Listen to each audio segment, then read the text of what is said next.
Hi my dear friends, ഞാൻ recently NCLEX exam പാസ്സാവുകയുണ്ടായി. So ഞാൻ ഉപയോഗിച്ച മെത്തേഡുകൾ റിസോഴ്സസൊക്കെ ഞാൻ നിങ്ങളുമായിട്ട് എക്സ്പ്ലെയിൻ ചെയ്യാൻ ആഗ്രഹിക്കുന്നു.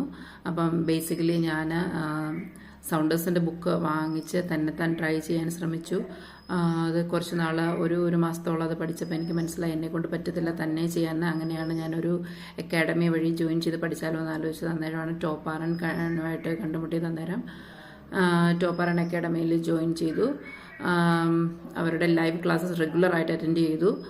പിന്നെ മിസ്സായ ക്ലാസ്സുകളുടെ റെക്കോർഡഡ് വീഡിയോസ് അറ്റൻഡ് ചെയ്തു.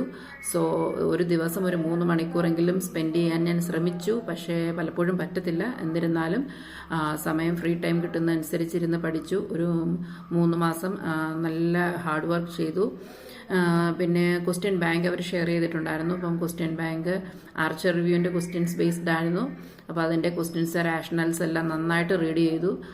പിന്നെ ഏത് ടോപ്പിക്കാണോ പഠിക്കുന്നത് അതിൻ്റെ സെയിം പാറ്റേൺ ഓഫ് ക്വസ്റ്റ്യൻസ്, അതായത് ഇപ്പോൾ പിഡിയാട്രിക് ആണ് പഠിക്കുന്നതെങ്കിൽ പിഡിയാട്രിക്കിൻ്റെ തന്നെ ഒരു 100 ക്വസ്റ്റ്യൻസ് അറ്റ് എ ടൈം ചെയ്യാനായിട്ട്, മീൻസ് അറ്റ് എ ടൈം ഒന്നും പറ്റില്ല. അത്രയൊന്നും നമുക്ക് ഇനീഷ്യലി നമ്മൾ അത്രയും ക്യാച്ചപ്പ് ആവില്ല. സോ നമ്മൾ ചെയ്ത് തന്ന് പിന്നീട് ക്യാച്ചപ്പ് ആവും, പെട്ടെന്ന് ചെയ്യാൻ പറ്റും.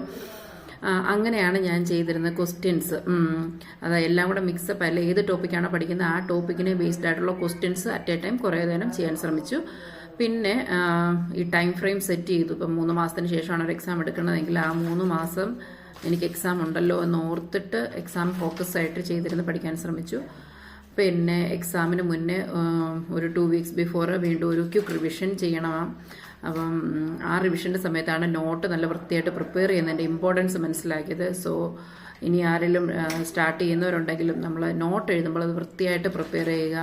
ഇന്നർ സ്പേസ് എല്ലാം കൊടുത്ത് ഇമ്പോർട്ടൻസ് ആയിട്ടുള്ളത് ഹൈലൈറ്റ് ചെയ്ത് നമുക്ക് വീണ്ടും പഠിക്കാനുള്ളതൊക്കെ നിങ്ങളുടേതായ രീതിയിൽ മാർക്ക് ചെയ്തിട്ട് വയ്ക്കുക. അത് വളരെ ഇമ്പോർട്ടൻ്റ് ആണ്. പിന്നെ 3 months ടൈം ഹാർഡ് വർക്ക് ചെയ്യുക, 3 to 4 months.